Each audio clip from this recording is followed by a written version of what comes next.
Hello, my absolutely beautiful Taurus friends, and welcome to your horoscope for 2024. And what a big, beautiful year we've got on our hands, Taurus.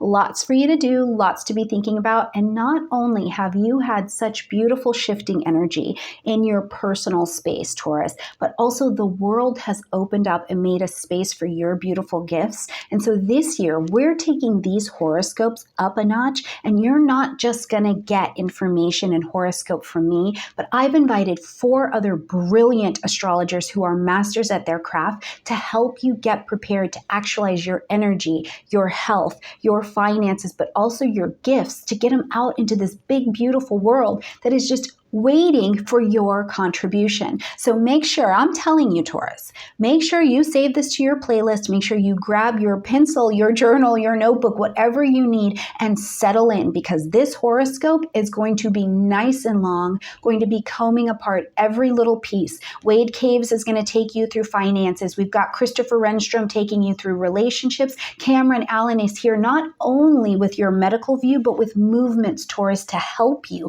all year long. And at the end, Tiffany Harlick is going to pull it all together, break down not only your horoscope for the year, but she's also going to jump in and give you spiritual development by quarter. She's giving you by quarter. So we have got something good for you in here, Taurus. So get a snack. I'm a Taurus too. We need a snack. Settle in and let's see what 2024 has to offer. Before we jump in here though, Taurus, to get in contact with any one of the astrologers in this video, and we are here for you all year long, click in the description box down below to get in contact. As well, while you're down there, get your toolkit set. Get your toolkit set. Get your digital transit calendar from our friends at Skies Collective. It brings those transit reports right to your personal phone so that you know what's happening. And you can always remember that while I am going to give you the outer planet breakdown, because it tells you a lot about what the big stable themes of the year are, I am with you every month to tell you what's going on. I am with you every week to break it down even further. And if you are following me on Instagram, I am always with you every single day as well, telling you what's going on in the cosmic sky. So get hooked up, click in, come become a part of the soulmate tribe if you're new here, because we're doing astrology and we're talking about life over here. All right, my beautiful Taurus friends, that's enough. Let's get in here and let's talk about what is going on for you in 2024. Now, first and foremost, Taurus, we've got Uranus continuing in your sign. Okay, listen, I'm a Taurus as well, so I get it. We have been being shaken, not stirred, honey, since 2018. So Taurus, if you are not different than you were in 2018, I'll be absolutely shocked. And for some, it's just been shocking. It's been electric. You literally feel like electricity is coursing through you, right? But what this has done, Taurus, is in that beautiful earthiness that you are, it has gotten beneath the surface. Remember, Earth, you're an Earth sign. It goes in and down. So down below the surface, Taurus, of what you were ever even thinking of, Uranus has waken up your gems, your jewels, your minerals, pulled them to the surface. As well, Uranus, Taurus, for you has also pulled up any issues in the body, really looking at specifically what's going on in that sacred pelvic bowl of yours, Taurus. Where have you just been holding on, grinding down, right? And now Uranus has opened that up and you're like, I'm not attracting abundance. I'm not being abundance. Where's my beauty routine? How come I'm eating all weird? That has been opened up in the body for you as well to take care of. And so where we want to celebrate Uranus's continued presence is that it is changing you. It is getting you in alignment with the true vibration of Taurus, which is to be brilliant, to be beautiful, to be receptive, and to not only have, but to be abundance. And Uranus has opened this for you. Can you receive it, Taurus? So we'll continue to see that traveling. Now, Jupiter is still in Taurus as we begin the year as well. So Jupiter in Taurus has helped you to expand, Taurus. Now, if you're a Taurus like I am, I expanded my waistline a little. I did the most. I ate a little bit in 2023. I ate, y'all. I ate. And if you ate too, I'm going to tell you, don't get down on yourself, Taurus. We had to taste the things. You know what I mean? Uranus was shaking us, not stirring us. We had to have a snack. We had to have a snack. Okay, so Uranus, it really was like that, like Jurassic Park for Taurus. Okay.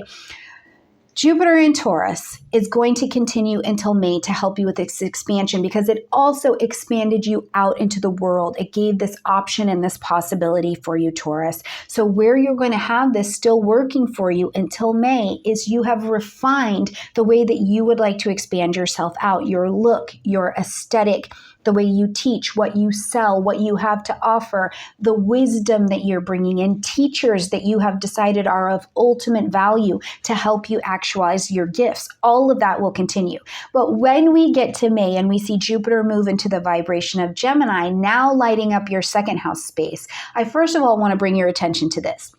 When Jupiter moves into Gemini, it moves into an air energy. Okay, so this is actually very good because we become a little bit more fleet of foot, as it would be. And so this is great because if you were doing a little bit of eating, okay, or something else happened for you, had you down, the weight went up, you were literally expanding in some way, maybe you were pregnant and expanding beautifully, Jupiter in Gemini helps us shed a little bit of that. But what Jupiter in Gemini will also do for you in lighting up that second house space is change your relationship with money. Now you're starting to bring in content, have conversations, sign contracts, do negotiations, have networking in your life that teaches you about how to change your financial life. Maybe you're in the position where your income streams are streams.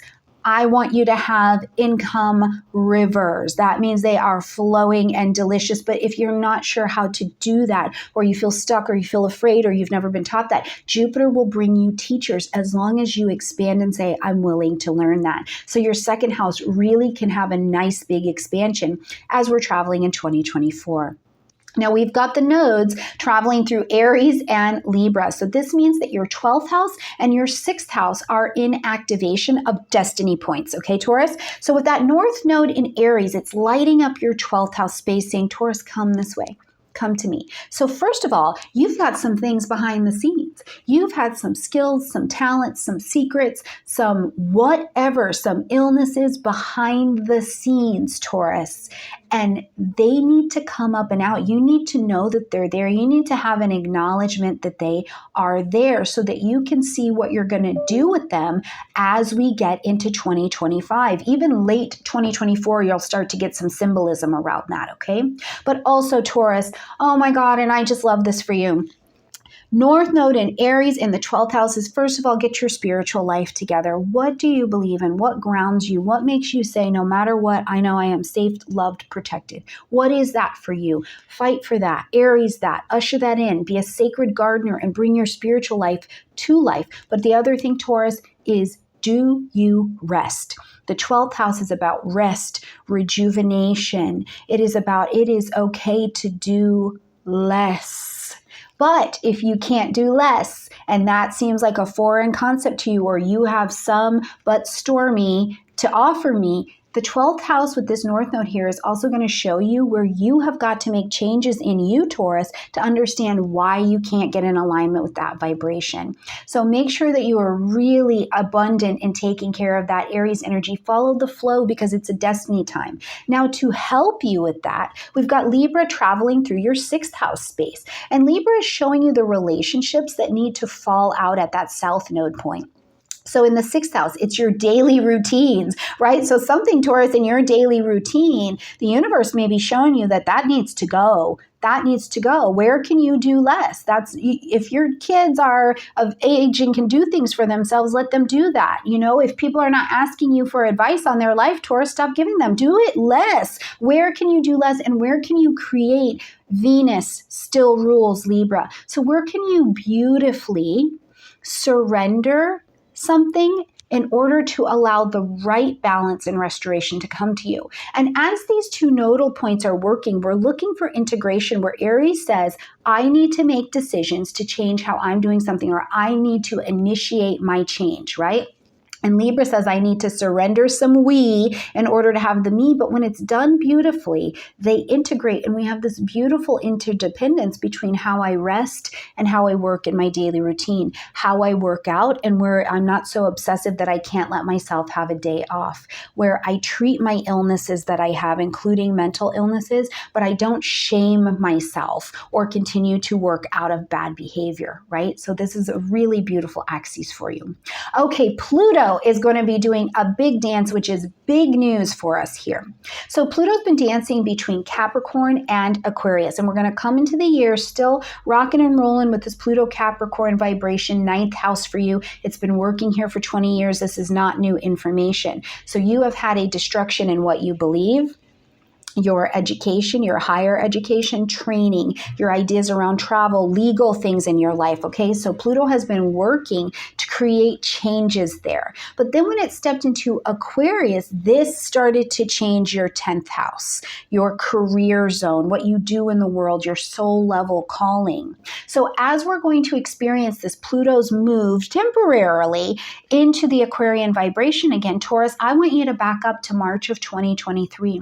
What happened for you in your career? What started to happen? And the destruction doesn't mean that everything fell apart. It got really bad. Whatever fell apart didn't belong anymore. But instead, you can also look at where was the empowerment, because Pluto is the VIP planet as well. It takes you to the next level. You're up there with that next echelon that you would like to be experiencing. So where did you experience, Taurus? Also, stepping into your empowered self, being empowered, right? Now, here's another thing about Pluto that I want to throw out to you. Two things. One, Pluto will also show you in your career house as it's coming here, and maybe it even did in March of 2023, Taurus. It'll show you where you don't have the mindset belief to really have the career that you want, to really have the role that you want. So this is just my example. If you're saying, I would like to own my own company, but you don't have the structure and the mindset to do that, it'll show you. It'll show you, and the pain point becomes obvious. That's a beautiful thing about Pluto, is where's the pain point?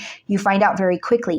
But also, if you say, I want to be a wife, I want to be a husband, it's going to show you, do you have the skill to do that? And if you find out you don't, if you have a pain point there, bring content into your life. Jupiter and Gemini, bring content into your life to teach you the skill so that you can have what it is you would like to step into your empowerment. Now, the other thing is that Pluto is an outer planet. So it's not just changing for you, beautiful Taurus. It is changing the world around you, which means that the job, the career, the skill, the beautiful something you have to offer, the world wasn't ready. They weren't ready, Taurus, but they're ready now. The world is getting ready. Bring it online. We are in the digital revolution. Bring it to your community. The world is also ready for you now. Isn't that just gorgeous? Isn't that just gorgeous? Okay.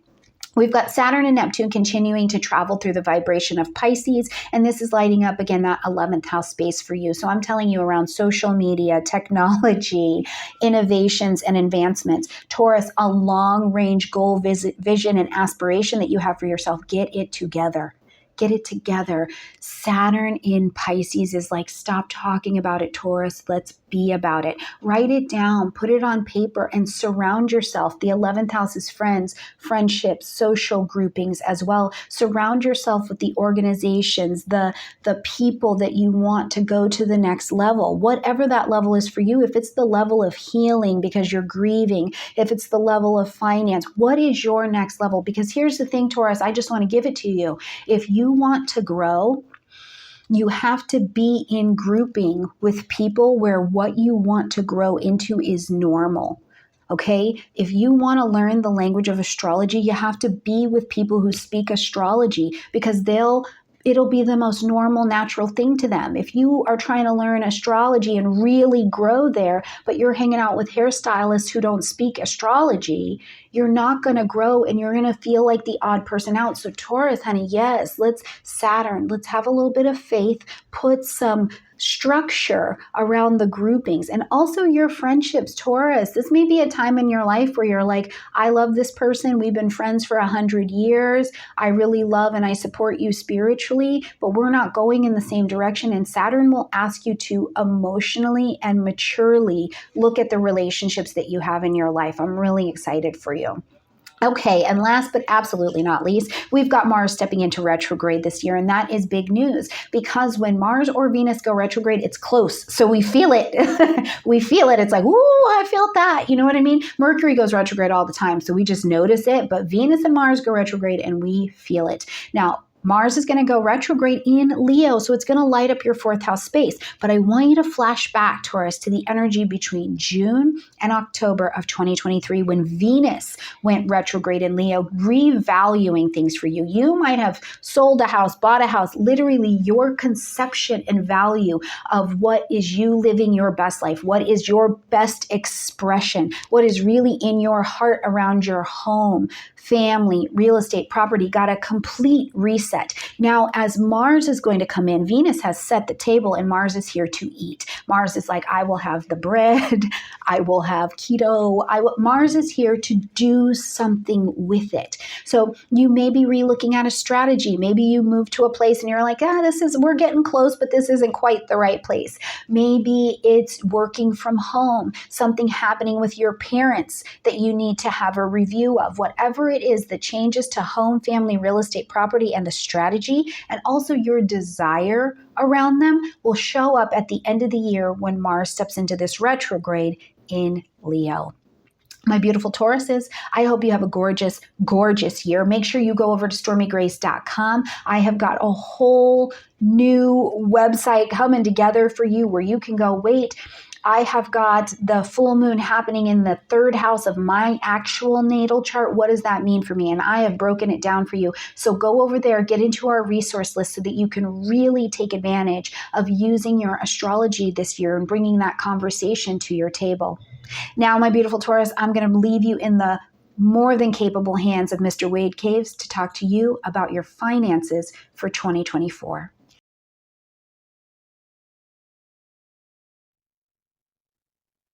All right, we've got some really good times available for Taurus this year for making financial changes and to bring about some good financial results. In January, Mars enters Capricorn and will send a sextile to Jupiter and Taurus. Those are very advantageous for you if you are a Taurus sun or Taurus rising. Good times to be moving forward on financial projects. March, we have Mars moving into Pisces, which sends a sextile back to Taurus. Also very helpful. Mars is one of those planets that can kind of spur you into action and get you moving and have things move forward based on bravery and courage. I love the sextile in April between Mars in Pisces and sextile to Jupiter and Taurus. That's a really good connection for those of you who are born with Taurus sun, Taurus rising. In July, we also have a sextile with Mars and Taurus and Saturn and Pisces. Typically, these transits happening between the malefic planets, the more difficult energies, Mars and Saturn, not terribly advantageous. But for Taurus, there's good relationship that can be built between Taurus and Pisces, and hopefully something there for you to build on. But there are also some windows to avoid. In February, almost the entirety of February is a bit tough because Mars enters into Aquarius, and that will square Taurus. And so it will hit hard aspects to your sun or ascendant, whichever you happen to be. And then Mars in Aquarius square Jupiter in Taurus. That is in particular a bad aspect for financial prosperity. So I wouldn't be making any big actions around the 27th of February. The 9th of June, we see Mars move into Taurus. In general, when Mars is in Taurus, you'd want to be avoiding any kind of big financial decisions. But like I said, in that July period, there's a bit of a window there that seems more advantageous. The November period when Mars enters into Leo, and that's going to be, Mars moves slowest in Leo. So it'll be in Leo for quite some time and then turns retrograde in December. So I would avoid November into December and into the beginning of 2025 for new developments with your financial portfolio. Let's talk about Taurus. Taurus's world was turned upside down in the year 2018 when Uranus, the planet of revolution and change, entered your zodiac sign. And if it wasn't turned upside down in the late spring, early summer of 2018, it definitely was when Uranus re-entered your sign at the beginning of 2019. Since then, it's been anyone's guess for people born under the zodiac sign of Taurus. Now, a lot of astrologers kind of thought that that Taurians were just going to sort of suffer from psychic stress fractures during this entire time. How was Taurus going to possibly contend with Uranus, the planet of revolution and change, rolling through its sign? And indeed, there were many Taurians who were, kind of like Indiana Jones running in front of the boulder that was coming, rolling down upon them, and trying to figure out how they were going to escape, and then even at times harness this wild and crazy energy. Well, Uranus takes a number of years to go through a zodiac sign. And as you can imagine, one begins to acclimate after a period of time. In other words, if you take a roller coaster long enough, let's say you take a roller coaster for the first time, you do the loop-de-loop, and you're like, white-knuckled and, terrified. Well, let's say you're roller coaster repairman and you have to go and ride that roller coaster every day to see how it's going. At a certain period of time, you acclimate to the wild and crazy energy. And this is what's gone on with Taurus. In fact, a little bit more than that has gone on with Taurus. Uranus's presence in the zodiac sign of Taurus has not only acclimated Taurus to unpredictability and revolution and change, not only has Taurus gotten used to the idea, Taurus has sort of grown warmer to the idea, and maybe even in some degrees taking on those wild and crazy predictable changes voluntarily rather than feeling like it's being imposed upon them. Jupiter entered your zodiac sign last year, in the year 2023, and it will wind up its stay in Taurus on May 25th of 2024. And so Jupiter is kind of accelerated. Jupiter kind of will act as an accelerant when it's near Uranus, all right? So it's accelerated these changes, but it's kind of, Jupiter's presence in Taurus has transformed the changes of Uranus into something more profound, if you will, something that is more deeply resonant with the sign. In other words, instead of things being wild and crazy and goalposts being shifted all the time, Jupiter has really introduced the idea of, why is this happening? What is the meaning of this? And what am I getting out of this? So not only has Jupiter sort of increased the restlessness, but it's attached the restlessness to something more profound, like a connection to a higher purpose or a deeper sense of meaning. So for some Taurians, this has actually shown up as the breakup of families or long-term relationships, where they have felt that I have been living in a rut for too long and I need to break out. Or if they haven't instigated that change themselves, the partner has been like, I've been living in a rut with you for a long time. I need to break out. Okay, so one way or the other, this is going to happen. So whatever the catharsis or whatever the crisis for Taurus, it has brought very deep and penetrating questions, which is, what is my life about and what is my higher purpose? Now, not all Taurians have been like the Three Little Pigs with the big bad wolf coming along and blowing down houses of straw and wood from left and right. Some Taurians have been happily comfortable in their house made of brick, okay, in which they have actually been like, oh, I want to deliberately work with this planetary change, and I want to choose the destinations that I want to go in, the directions that I want to go in. And again, these could be on a spiritual level, or these could be on a physical level. Many Taurians have been known to relocate or move during this period of time. And all of that begins to come to an end on May 25th, when there is a final conjunction, May 25th, when Jupiter leaves Taurus. But a month before, on April 20th, there will be a Jupiter-Uranus conjunction in Taurus. And so this is when things really come to a head. So if you have been resisting Taurus, this is when you'll feel like you're being dragged forward into your life, into the next chapter of your life. And if you've been persisting Taurus, this will be a period of time in which you feel, around that April 20th, in which you will feel that you've really, that you're onto something, that you're getting somewhere. So how does this impact your relationships? Well, as I said before, with Uranus and definitely Jupiter joining Uranus in the zodiac sign of Taurus from 2023 to 2024, there's going to be a feeling of some relationships just haven't been able to withstand that sudden burst of energy and have probably fallen by the wayside. And that might be because they've outgrown their time or they've overstayed their welcome. Other relationships might have really sort of bolted to life, come to life during that period of time, and it could be very, very exciting. But for those of you who have gone through these changes and you're still in a relationship, this change of temperature when Jupiter goes into Gemini, which is in late May, sort of will bring the roller coaster to a slower pace. It will be this feeling that if you've made the changes, now you have to integrate them into your life and into your relationship. And if things didn't work out, you have to integrate that into your life and explain it to the person you're in a relationship with. So there might be some Taurians who are sort of like coming back home after having left in a very dramatic way, maybe asking for a round two. And there may be other Taurians who are just sort of like, okay, this is where we are, and let's pick up a relationship and figure it out from here. The thing that's important for Taurus to remember is you still have a couple of more years of Uranus in your sign. And the other thing that's really important to remember is that you are a zodiac sign of stability.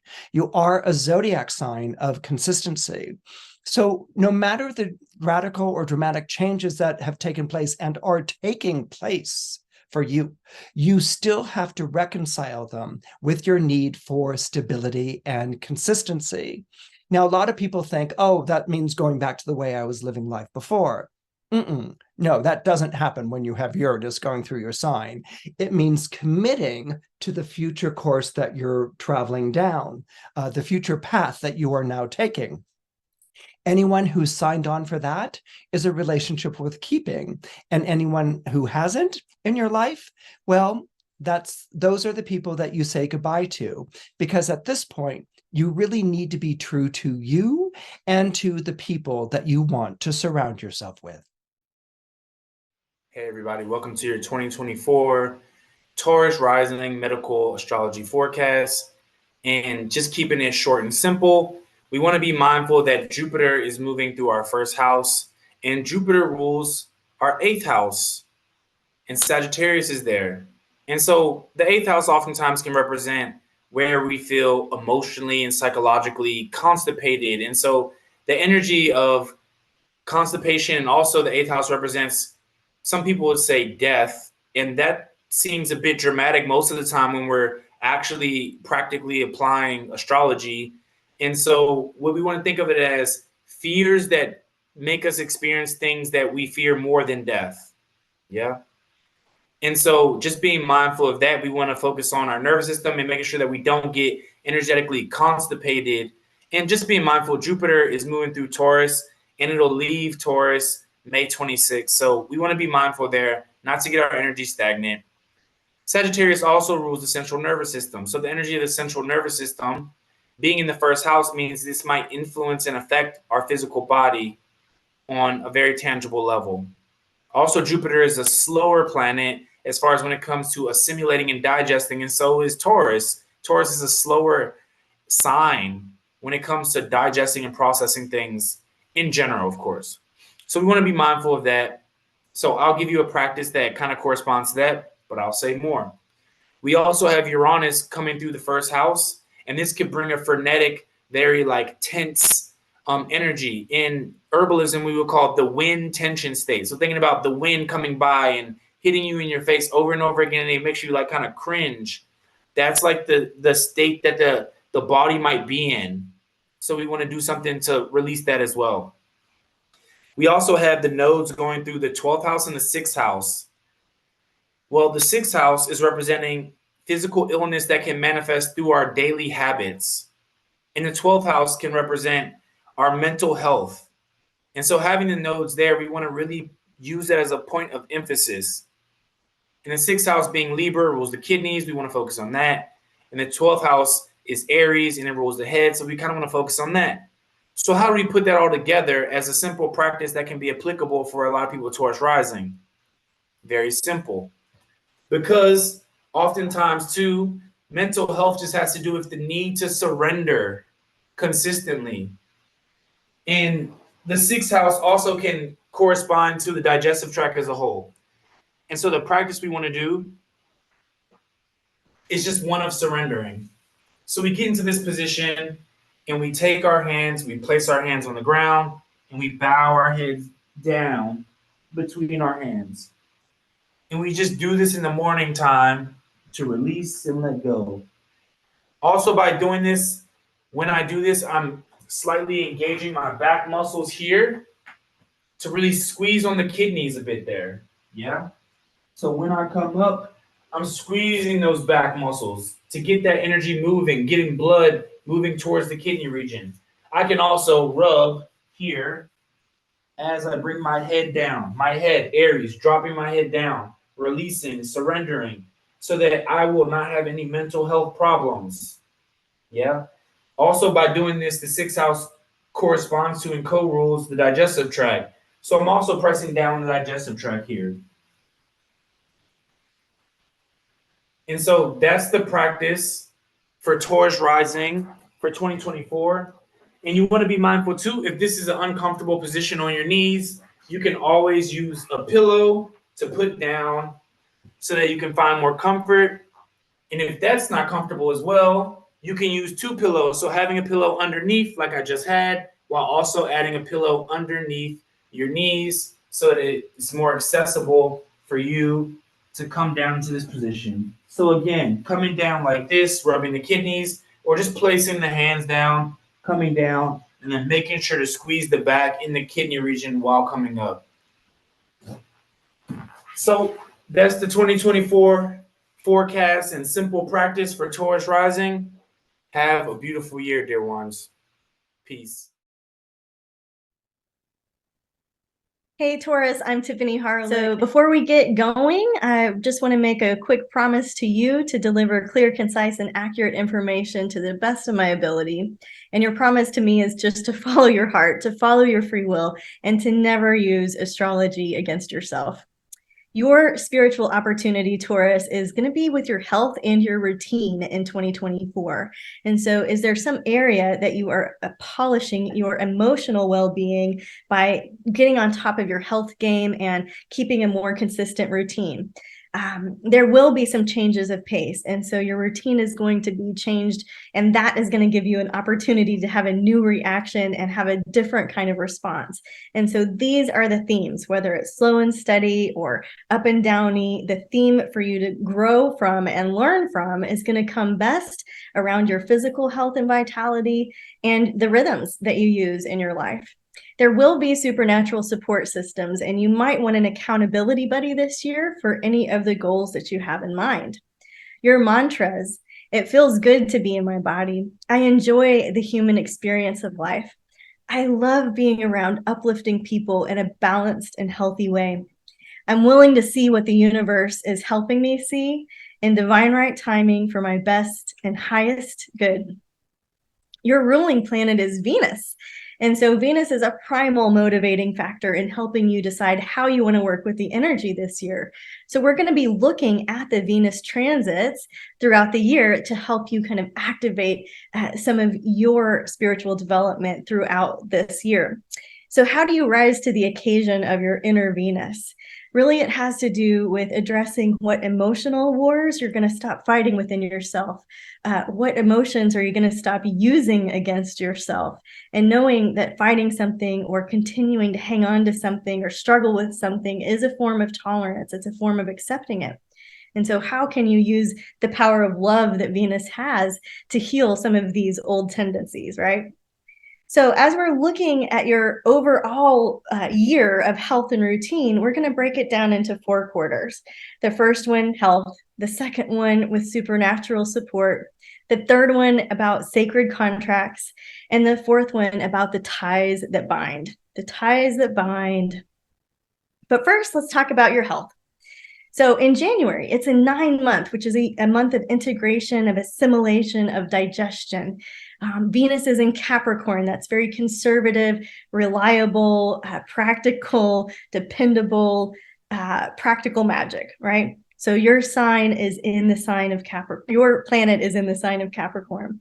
And then the first half of the month, Venus will square Saturn, but trine Chiron in the North Node. So wherever we have a North Node aspect, that's really about love pulling us forward, our calling, our destiny, hearing what the next step is on the path.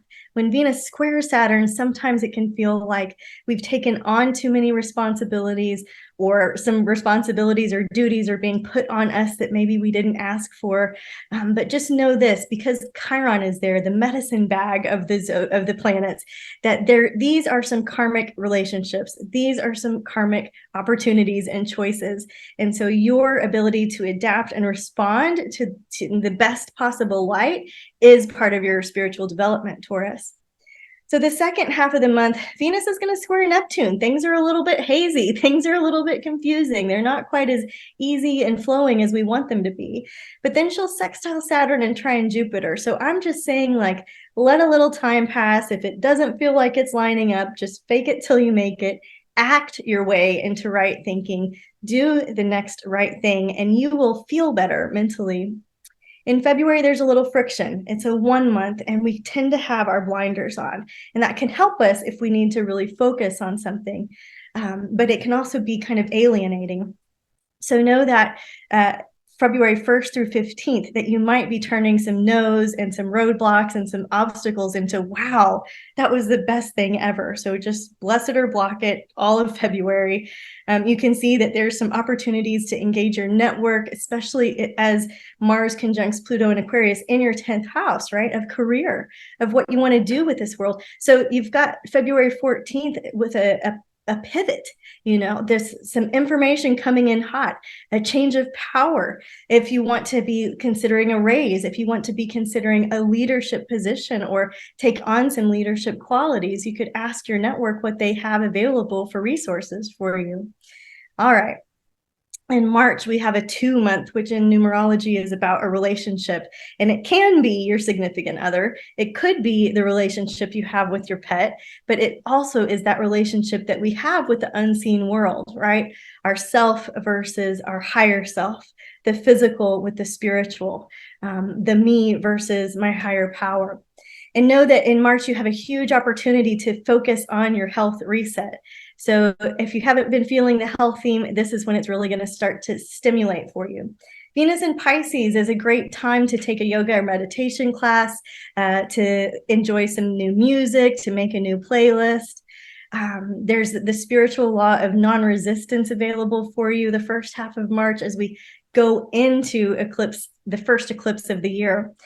I was in a class last summer, and my teacher asked me, what is the downfall of humanity? And I just didn't even hesitate. And I said, resistance.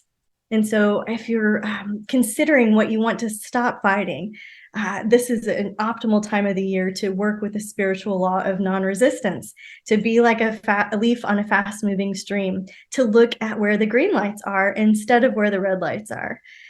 And this eclipse is happening in 5 degrees of Libra. So you could look at your chart to see what that activates, and just know that it's in your 6th house of health and healing. So stimulating a change of routine that's better for you, changing kind of the things that you need in order to feel your best.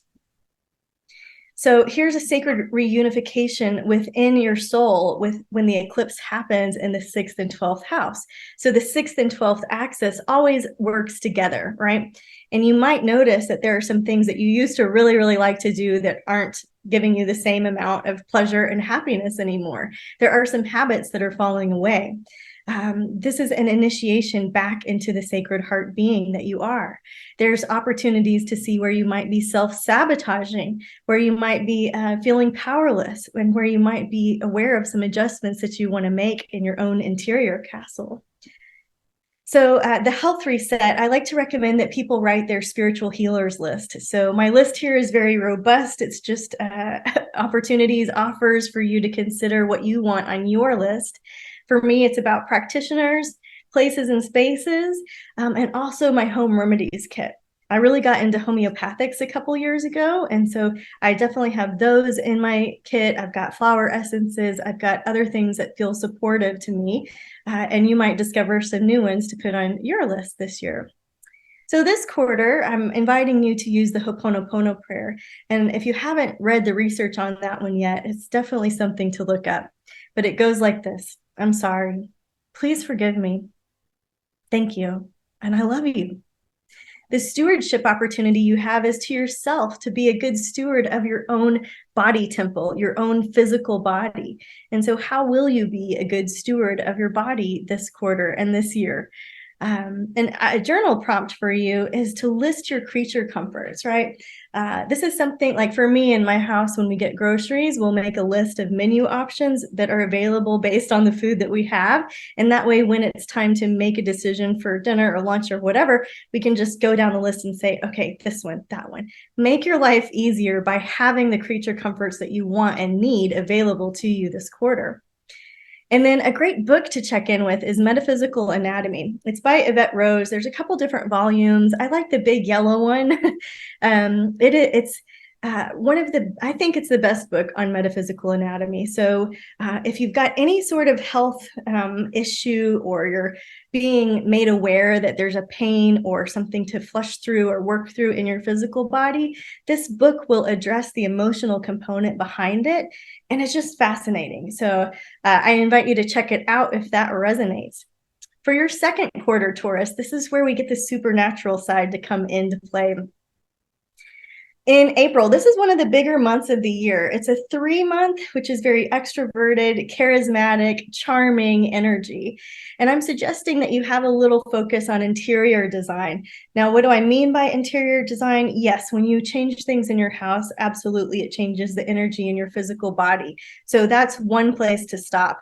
But with so much of this 12th house energy going on, the interior design has to do with your interior castle, the interior heart space, that place that's deep inside your soul. The Mercury retrograde cycle will go through your 12th house in Aries, and this will help you find a part of yourself that you've lost touch with. April 3rd, your ruling planet will be right next to Neptune, and there's nothing stronger than the power of love here, especially as Venus moves into Aries. It's hot and fiery and sassy, right? Some like it hot. Venus will be in Aries all of April. And then the eclipse in April, this is the one that everyone will see in North America. And this is happening in your 12th house, of the house of burdens and prisons and things where we've self-sabotaged. We can turn all of those into the house of reconciliation if we're willing to see and learn the lessons of the 12th house in terms of this eclipse. You know, more will be revealed. Very tricky to predict, but very easy to see in the moment and looking back. One of the biggest transits of the year is the Jupiter-Uranus conjunction on April 20th, and it's happening in your first house, your identity, how you shine, how you express yourself. And so if you're making big changes to yourself, especially if you're using this first quarter as a health reset opportunity, you know, Jupiter grants wishes and Uranus makes them happen quickly. Jupiter is the great magnifying glass in the sky, and Uranus is the big Einstein brain, the aha moment. There's something powerful happening for all of us, but it's going down in your first house of self-expression. And so I want you to be aware of that so you can take advantage of that. Okay, in May, it turns into, the numerology shifts into a 4, and the 4 is about being steady when all of the world around us is up and downy, okay? Venus will move into Gemini May 23rd through June 17th. This is when we like to talk things out, when we like to take classes with each other, when we like to write down a lot of different options. There's a this or that element, and we like to keep things a little bit more light. So that's why I have May as shuffling the deck. There will probably be some good conversations had with Venus in Gemini. And at the first half of May, Venus will square Pluto, the planet of great change, the planet that digs things out from our subconscious and says, what do you think about this one, right? And so I know that as Venus and Pluto are challenging each other, it will be okay. There will be results. There will be something good come of this, right? And there will be bonds that are made and broken. The second half of May, Venus will be right next to Uranus and Jupiter and Taurus there, and then sextile Neptune. This is a great time to understand more about your psychic gifts, getting in touch with that supernatural side. This energy very much aligns with your eclipse opportunities. There's probably some metaphysical messages available for you, and it could have something to do with your finances. So keep this in mind. And then in June, I'm asking you to consider taking a leap of faith, doing something just because you believe that it's possible, doing something because you think that there's no way to fail anyways, going forward with the Fool card energy. It's a 5-month, so we can get very distracted and be pulled in a lot of different directions. This is an opportunity for us to use our spiritual vision, see something playing out, go into a quiet interior space and visualize the outcome. This isn't to hang on to an expectation, but to set up the neural pathways for success. So May up into June, as you think, so shall you be. And then on June 4th, Venus will be in Cazimi, in the heart of the sun in Gemini. This is an auspicious time for love. This is an auspicious time for affection and connection and being together and having that sense of brotherly and sisterly love and also passionate love. So these are themes to consider. Your self-development, if you would like to consider making a ritual music playlist, I listed a couple here off to the side that are some of my favorites. This will help you get in touch with your highest heart, something that would help you just connect into that soul side of yourself. In terms of stewardship, do you want to consider developing some of your psychic gifts? We were all born wise. We were all born with some level of senses, sight, smell, taste, hearing, feeling, and just knowing. And these physical senses extend out into the spiritual world. So do you want to take some time learning what your gifts are and what your natural talents are within your psychic development? And then in terms of an activity here with all of that 12th house, with all of that subconscious, supernatural, unseen world, things coming unearthed and delivering them to you for consideration and assimilation, do you want to use a Pinterest board or a vision board to integrate all that you're learning about yourself this quarter? A great book that I like is Becoming Supernatural by Dr. Joe Dispenza. I liked to get the Audible version better because I like to listen to the meditations that are offered there. All right, Taurus. In your third quarter, we're talking about the sacred contracts that your soul has made with other people, with other places, with situations, with themes, with events that you wanted to come to this precious human life to experience. In July, it's a 6-month, which is all about nesting and nurturing and taking care of yourself and taking care of your house. And it's rose quartz and rose petals and baths and beautiful, luxurious, calming energy. The first half of July, right, there's more open doors and it kind of creeps into some closed doors there. So you're rewiring some of the things that you thought you wanted, right? I read a quote the other day. It was like, you don't know how wrong your dreams are until they all come true, right? So there might be something inside of you that's changing. You thought you wanted this, but you're not so sure you wanted this. And it's all working together for you, not against you. Venus is going to move into Leo, right? The sign of the heart-centered leader, the creative, the actor, the artist, the one who's the life of the party. And it will be there July 5th through August 5th. This is a time for us all to shine our love light.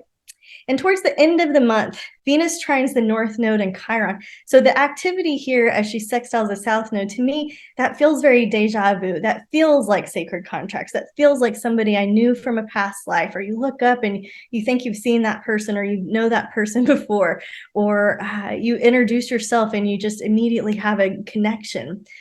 This is an interesting time to pay attention to who's showing up, who's texting, who's calling, who do you notice out there in the field?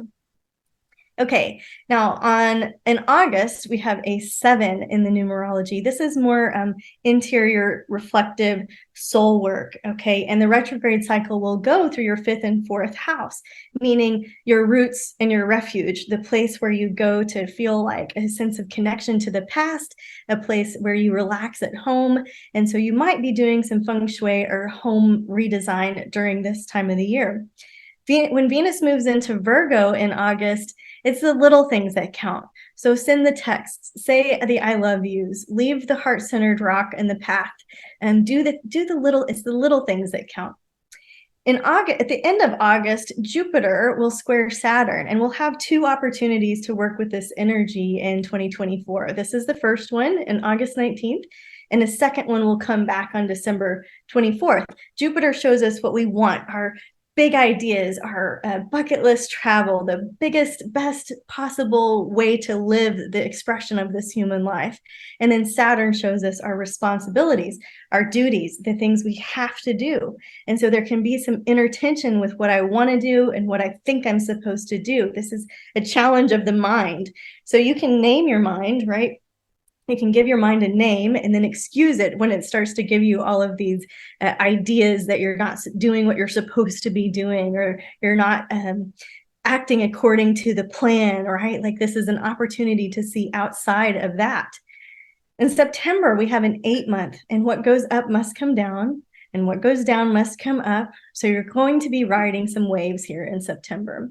The first half of the month, again, this idea with Venus and the South Node and Jupiter, I just think you're going to be making some very interesting connections.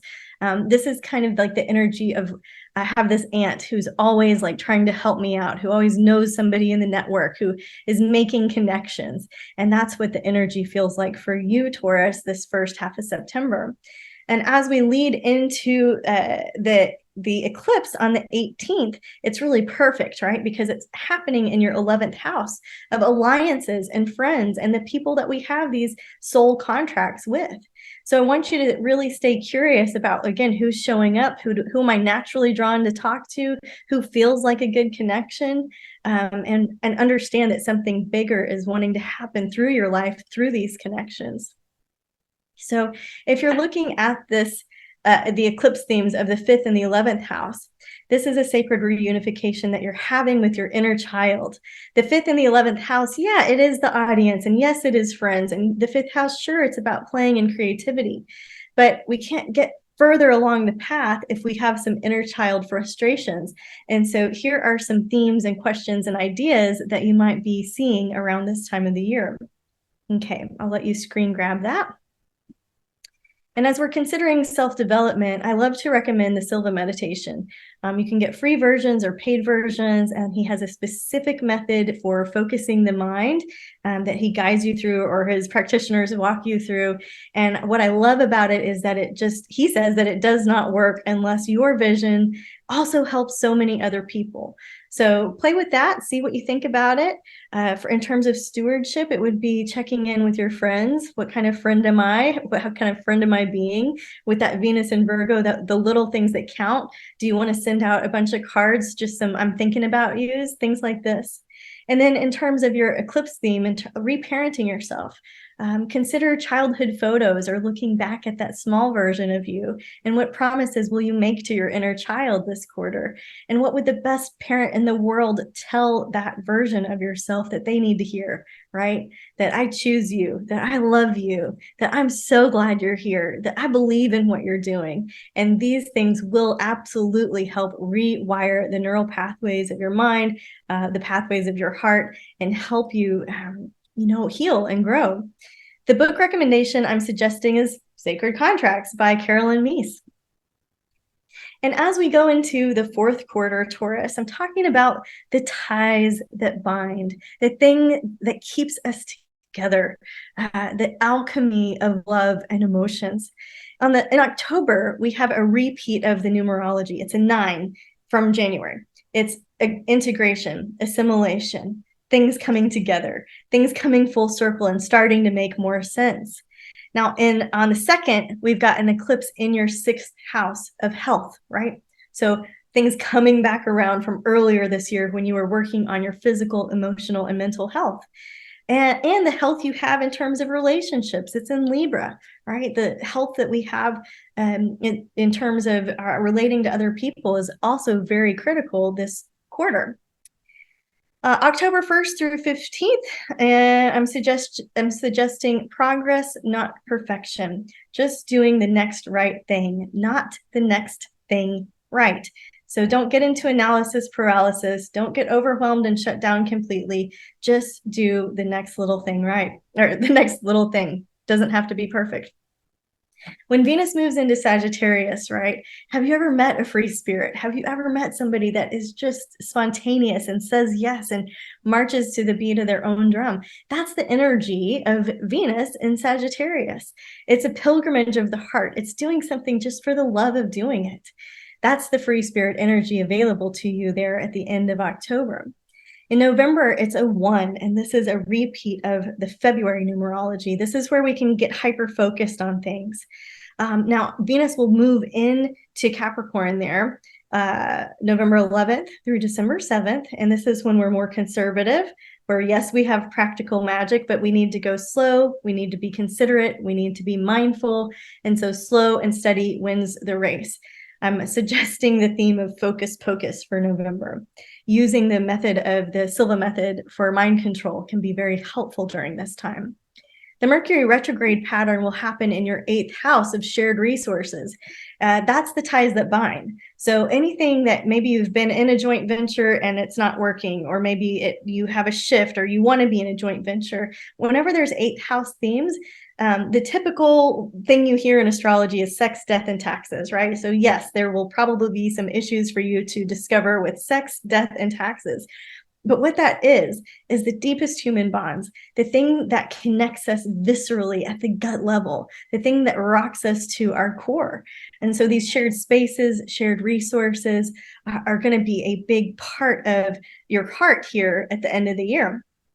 In December, it's a 2-month, which is about relationships, right? This one we have with this world and the next, the seen and the unseen, our inner soul and our oversoul. Venus will move into Aquarius, the sign of networks and friends and the future. And so I'm suggesting that we raise the vibe with our tribe at the end of the year. Mars will retrograde while Mercury is retrograde, but Mars will retrograde in your 4th and 5th house. So where can you change things up at home to make it a little bit more fun, make it a little bit lighter, make it a place that isn't so serious, that feels good when you walk into it. It feels like you can relax and it's a place of ease, and home is a place you run to and not away from. And there at the end of December is a repeat of that August energy I was mentioning about having growing pains and some inner tension. So your self-development ideas here are to do some breath work. I recommend the box breath, where you inhale for 4, you pause for 4, you exhale for 4, you pause for 4. And that is just the simple box breath. This is something that will help you pause and re-regulate and calm the nervous system down, take a step back, zoom out, and be able to respond instead of react. There's a lot of great books, modern books on breath work, but the one that I like is a little bit more classic, and it's called The Science of the Breath by Yogi Rama Charaka. How do you say Yogi's last name? I don't know, but that's the one that was given to me by my yoga teacher, and I find it so useful. I love to refer to it. It's easy, it's small, it's a short read, and I hope you enjoy it. In terms of your stewardship, this would be a good time, again, to take care of some of the issues going on in your house, in your car, in your the things that need regular repair and maintenance. You're showing good stewardship for the things that you are in charge of. And in terms of an activity, I'm asking you to consider the open centers of the human design chart. So if you're curious about your human design chart, you can go to mybodygraph.com and get a free one. These questions are associated with the open centers, but I think that they're good for anybody, anytime. And so you can go through these questions anytime that you feel agitated, doubtful, powerless, vulnerable, upset, like you should be doing something differently. When the mind is overactivated, these are the go-to questions that will help you kind of get back in that right alignment and relax into what is meant to be. These are things like, does it matter? Does it concern me? Do I know when enough is enough? Am I trying to prove something? Am I trying to avoid truth and confrontation? So these are some to work with. have one more slide after this one, guys, but let me pause to tell you thank you for coming on this little journey with me to look at some of your spiritual development themes in 2024. You can find me at tiffanyharlick.com. You're going to find some really great articles, some free handouts. You're going to find information about my bees and my astrology newsletter that goes out on Fridays, and I would love to work with you one-on-one. I've got some outside resources listed there for your health and well-being this year. And if you're interested in my digital astrology calendar, I want to offer you this beautiful $10 off code when you use the code Stormie 2024. It's normally $39. You'll get it for $29. I've been writing it for 7 years. It has all of the planetary transits and ingresses and lunations, and it includes the moon phase family. It's a really fun calendar. So if you are new to astrology, or if you're astrology pro, you can click on the title and it'll expand and give you a description of what each transit means. And so you can start to learn and incorporate astrology in your day-to-day rhythms. It goes in any time zone. It goes on any device. It's in 6 different languages. And I hope you love it. If you'd like to become a certified astrologer with me, I'm teaching at the Lisa Williams School this year, and I offer free classes through my personal membership. So if nothing else, Taurus, this is a year to love yourself, to know yourself, to follow your heart, to follow your free will, and to use the astrology to activate the best timing of your life. Let the universe have your back. And thank you for the opportunity to serve, guys. Namaste.